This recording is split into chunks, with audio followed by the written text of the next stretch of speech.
Ladies and gentlemen, I am SidAlpha.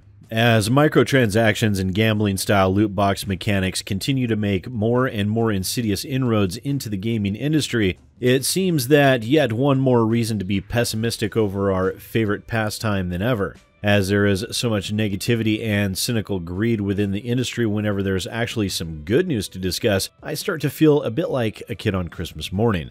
The game on your screen is called Dauntless. It is a multiplayer brawler game currently in development by Phoenix Labs, and as you can see, the game has definite ties to game mechanics that you see in similar games like Monster Hunter, and it is currently in closed beta.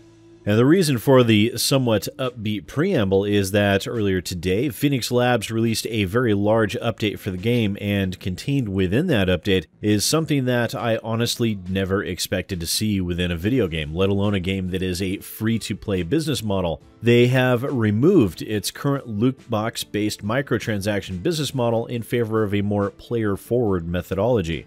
This player-first idea change was announced on Thursday during a roundtable talk about today's update. And Chris Clareau, a design director for the project, had the following to say. One of the things that we felt has not been the best of experiences is our loot box-based monetization. We're going to be moving away from that as our primary monetization to more of a bespoke model like Warframe and Path of Exile, where you'll be able to choose and pick the things that you want to purchase rather than go through the gotcha box method. We feel like it's a lot more player-first in how it works, and it also reflects a changing interest in the community. Now, the previous business model apparently focused on items called chroma cores, which were items that contained randomized sigils, banners, and emotes of varying degrees of rarity. In other words, loot boxes. This gambling business model was something that Phoenix Labs apparently had decided upon years ago and only recently revisited the concept. The new business model being implemented within Dauntless is a far more player-friendly feature set that allows for direct purchase of the cosmetics within the game. It was reported by PC Gamer that the co-founder and executive producer of the game, Jesse Houston, decided on the drastic change in the game's monetization after reading a recent Ars Technica article surrounding the gambling mechanics implemented in Forza 7. In regards to that decision, Houston said, "When we sat down, Chris and I were kind of the main drivers in this decision. We were just like, yeah, fuck, this article is kind of right. Let's just move away from loot boxes. I think players will view that more favorably, so we're going to do it.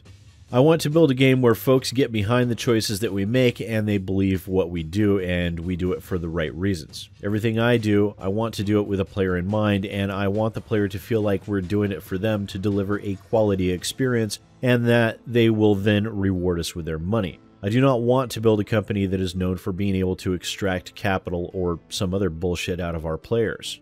And honestly, I suppose we should not be surprised in the least. Now, with all the cynical greed and anti-consumer behavior infesting the AAA industry like a plague, I find it extremely telling that a free-to-play game whose business model is based upon microtransactions is far more consumer-friendly than any of the AAA publishers right now. The fact that a $60 to $100 title is laced with more greedy manipulation than a free-to-play title is just so typical and yet so ironically delicious. Phoenix Labs definitely should be commended for this decision, and it's good to see some form of integrity and basic human decency, whether small or large, within the games industry today.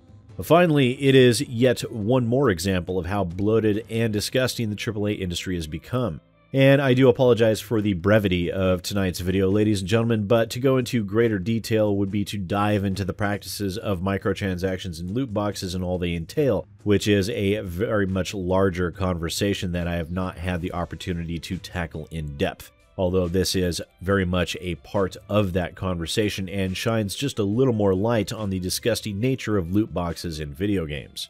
Again, this game is called Dauntless. It is in closed beta at the moment, but if you wish to get in as a founder, you can do so now through their website. It is coming as a free-to-play title in 2018, and given the decisions made by these developers that could potentially end up costing them a good deal of money in return for a more consumer-friendly business model, I will most definitely be checking this game out. And as always, please do let me know what you think about this down in the comments below. Once again, ladies and gentlemen, I am SidAlpha, and I'll see you next time.